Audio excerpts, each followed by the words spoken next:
Singer and American Idol finalist David Archuleta sharing his journey from a closeted Mormon teen to a global pop sensation and an openly queer man in his new memoir. Devout, Losing My Faith to Find Myself has hit the New York Times bestseller and is a story for anyone who has ever questioned who they are versus who they are meant to be. And joining us now to talk all about the book and what led to writing it is David Archuleta himself. David, appreciate you being here, spending some time with us for sure. Let's just start with the book. Just what led you to want to kind of chronicle your life in the form of a book? Well, when I came out, I was like a Mormon poster boy.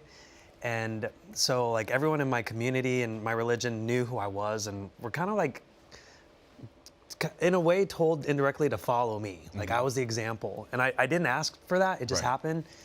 And so when I came out, suddenly like everyone's like, wait, what? Like you're not supposed to do that. Like that's not what the poster boy should do. And I had a lot of people start messaging me and saying like, how did you do that? Like how did you have the strength to accept yourself? And so that's how the book starts in the introduction. I was in the airport and a guy came up to me and he asked me, he's like, how did you do it? And so I was kind of like, well, how do I answer that? Like, how do I help? How do I make this a productive answer to be helpful and help encourage people to stay when they don't feel like they deserve to? Because I understand that, and I saw that it was a pattern happening in high demand religions where they have a lack of understanding of what it is to be gay or queer. So this is my attempt to reach out to those people. Some of the stuff you just touched on there, we'll get to a little bit later on in our chat here. I want to go here. Your father controlled every aspect of your music career, and even when you there with you when you auditioned for American Idol. What was that like? You know, having your father be there through this whole ride. You all of a sudden famous on a national TV show. What was that like, and kind of blazing that path for yourself? Well, my dad and I had a toxic, codependent relationship, I would say. But I have, in spite of that and the messiness, I have him to thank for having someone who believed in me, because I didn't believe in myself. I didn't think I was that talented. And my dad would be like, David, don't you realize you're one of the greatest singers in the world? And I was like, oh my God, of course my dad would say that. But when I started doing well in American Idol and other things, he would just be like, see, didn't I tell you? And I can thank him while also not letting that be an excuse for the mistreatment that there may have been.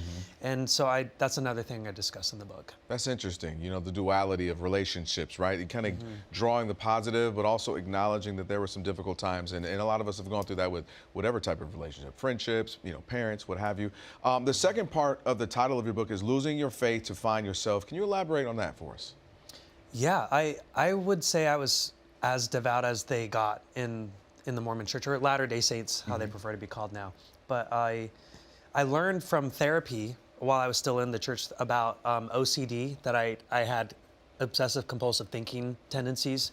And one of those is one called scrupulosity. And I was like, what is that? And she was like, I'm well, you right now. What is that? Scrupulosity is obsessive compulsive thinking in religion, where you're obsessively compulsively worried about being clean and pure and following everything. And I was like, isn't that how I should be?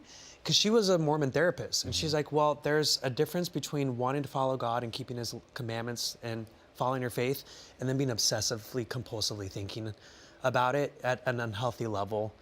What I had to do was be willing to leave my religion in order to accept myself the way that I learned in my own prayer and my own relationship that I had with God, and what I understood as God, and still kind of look at it that way, that God said, okay, David, you've been praying since you were 12 years old for me to change you.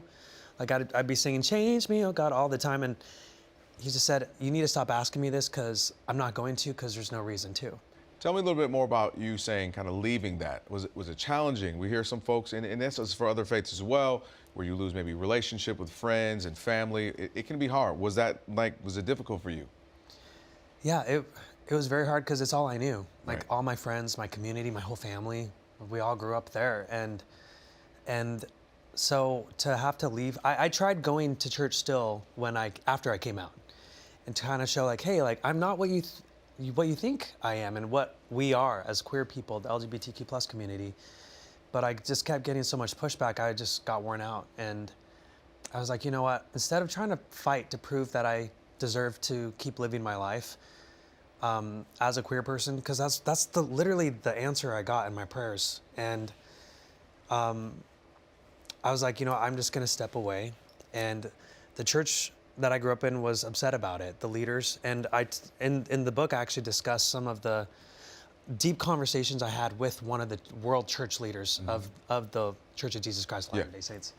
And he was kind of, when we would talk, because he thought that by me coming out, I would turn dark, evil, like bad and sinful. And he was like, but you still have the light of Christ in you. And he's like, you're still a child of God like I am.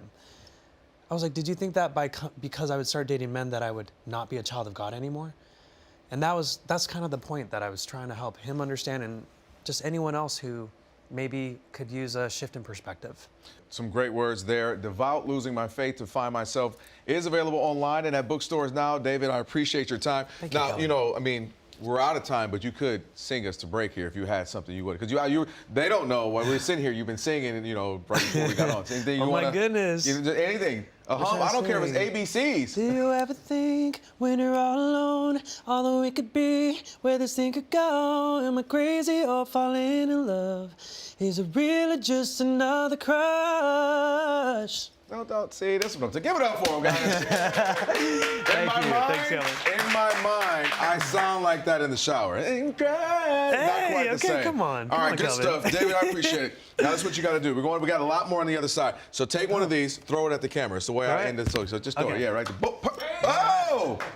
Thank you for watching our YouTube channel. For more stories in your communities, click the subscribe button right here. You can also download our app or watch us on TV for the latest information, balanced coverage, weather updates every 10 minutes, and more. We'll see you then.